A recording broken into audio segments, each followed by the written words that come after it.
So wat ons hierso sal moet doen is om A en B te kry, is om hierdie linkerkant te skryf in dieselfde vorm as die regterkant. So kom ons gaan kyk maar net wat ons kan doen.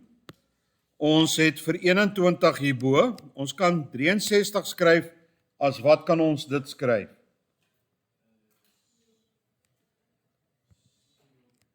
Is 3 wortel 7, né? Of as het ek nou dit anderster om, het moet 7 wortel 3 wees. Nee, 3 wortel 7. Reg? Minus, en ons kan 28 skryf as 2 wortel 7, né? So, dit is gelyk aan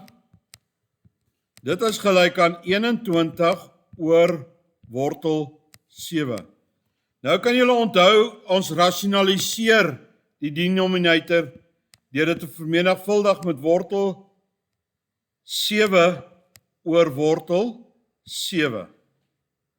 Dan word hierdie antwoord 21 wortel 7 op 7. Wat dieselfde is as 3 wortel 7. En nou kan ons sien, ons het hom in dieselfde formaat as daai ene.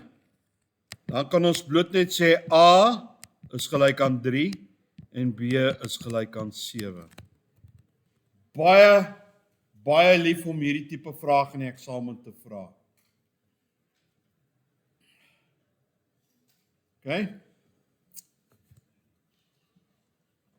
Die tweede gedeelte van voorbeeld 3 sê hulle vir ons moet weer eens die waarde van A en B moet ons bereken. So hulle wil hê, ons moet hierdie linkerkant skryf, dat hy in die formaat van die regterkant is.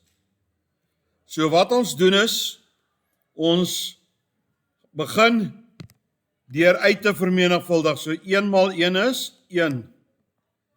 1 maal minus 3 is, maal 2 is, wat is dit dan? Is dit? Ek ken nie daai ene nie, dit werk nie vir my so lekker nie. Minus 6, so hier is my linkerkant, so 1 minus 6 wortel y, en minus 3 wortel y kwadraat, gee vir my plus 9y. Ek moet hom oorskryf in daardie formaat. So ek gaan sê die linkerkant is 1 plus 9y, reg? Minus 6 wortel y. So hierdie is dan nou my A-waarde, en daai is my minus B wortel 3. So ons kan nou sê, dit wil sê, minus 6y is gelyk aan minus B wortel 3. Dit wil sê, daai B is gelyk aan 6 en y is gelyk aan 3. So nou het ons vir B, want hulle het vir my gevra, ek moet vir A en B bereken. So nou moet ek net vir A bereken. Wel, A, ons het ons nou gesê, A is gelyk aan, wat?